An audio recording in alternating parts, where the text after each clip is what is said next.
السلام علیکم ورحمۃ اللہ وبرکاتہ۔ ہمارے چینل کو زیادہ سے زیادہ سبسکرائب کریں تاکہ قرآن و سنت کا پیغام آپ حضرات تک پہنچتا رہے۔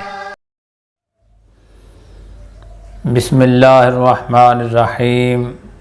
محترم سامعین کرام، وہ اپنی ماں کے شکم کے اندر ہی تھا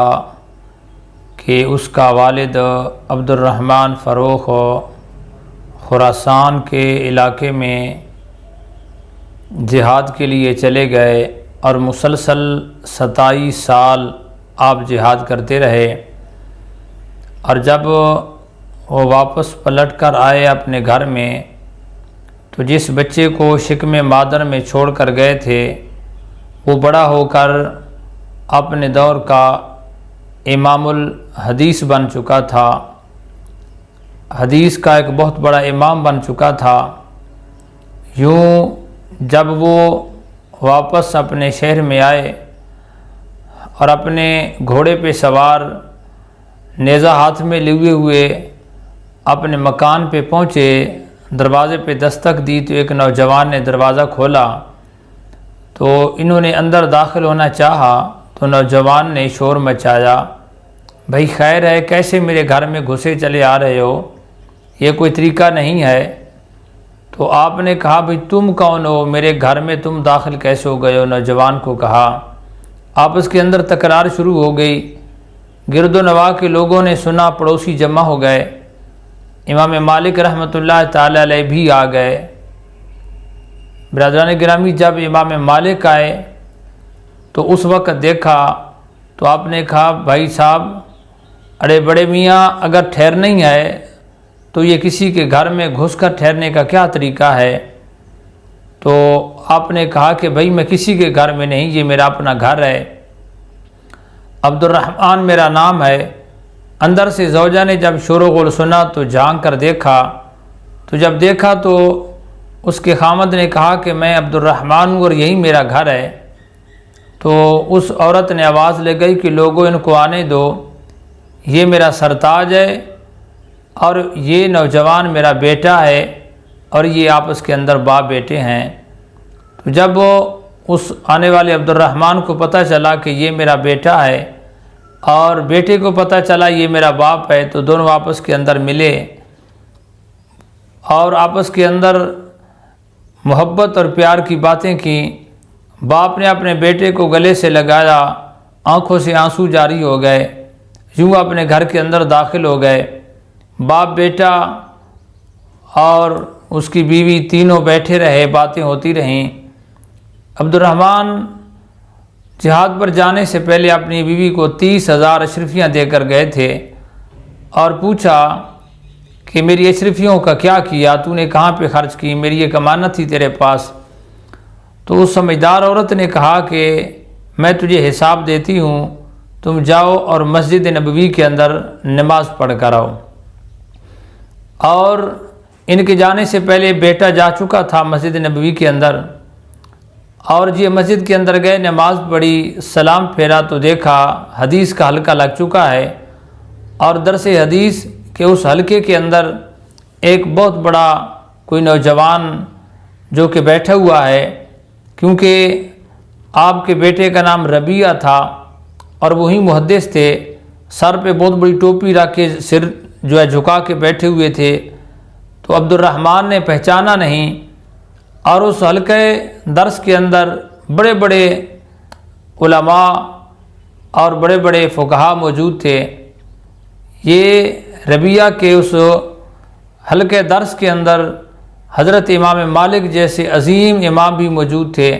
وہ بھی آپ کے شاگرد تھے، اور حضرت خواجہ حسن بصری جیسا صوفی عالم بھی آپ کا شاگرد تھا۔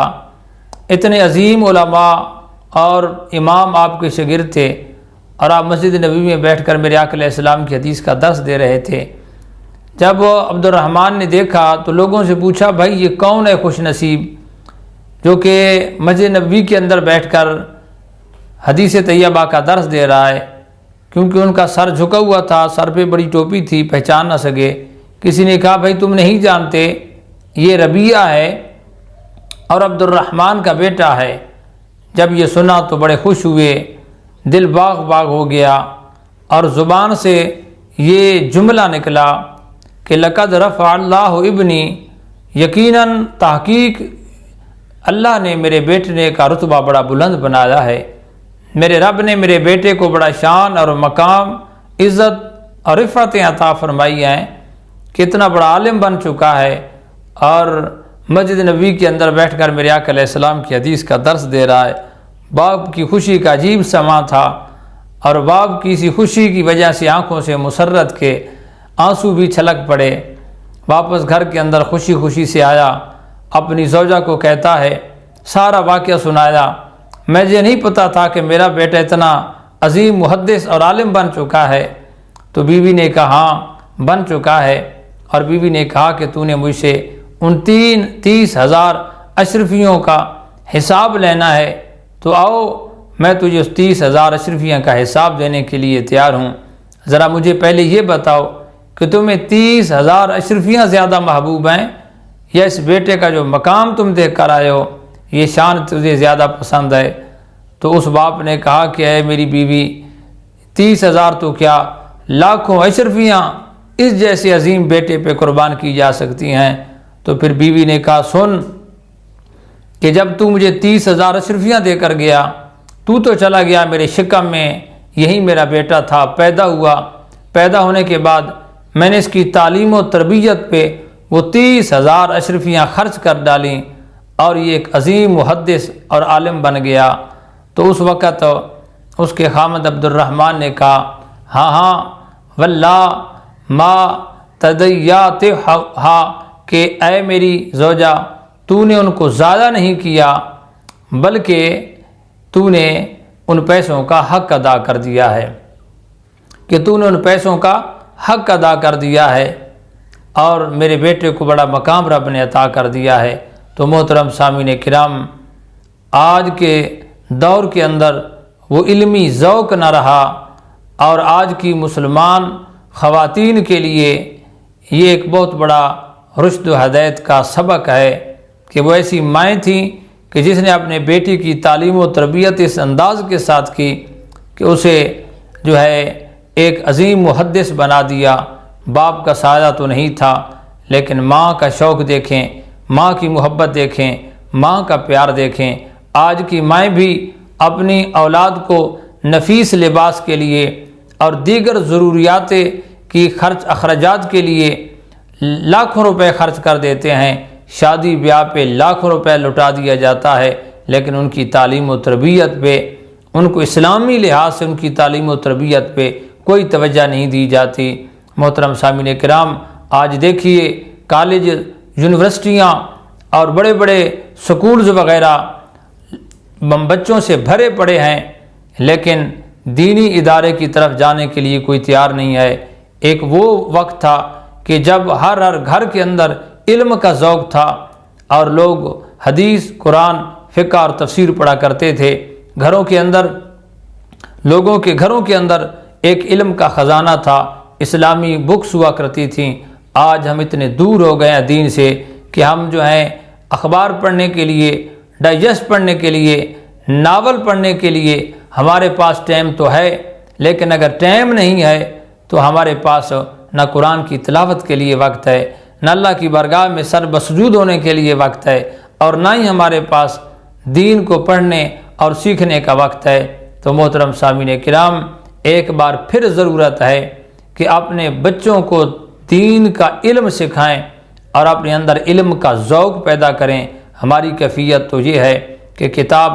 کو پڑھنا اور دین کی بات سننا ہمیں اچھی نہیں لگتی، اور اگر ایسی مائیں اور ایسے باپ پھر سے پیدا ہو جائیں کہ جن کے اندر علم کا، دین کا جذبہ اور شوق ہو، تو پھر ایسے علماء اور محدث پھر ہر گھر کے اندر پیدا ہوں گے۔ دعا ہے کہ رب العالمین ہمارے بچوں کو دین اور دنیا کے علوم سے مالا مال فرمائے، آمین ثم آمین، وما علینا الا البلاغ۔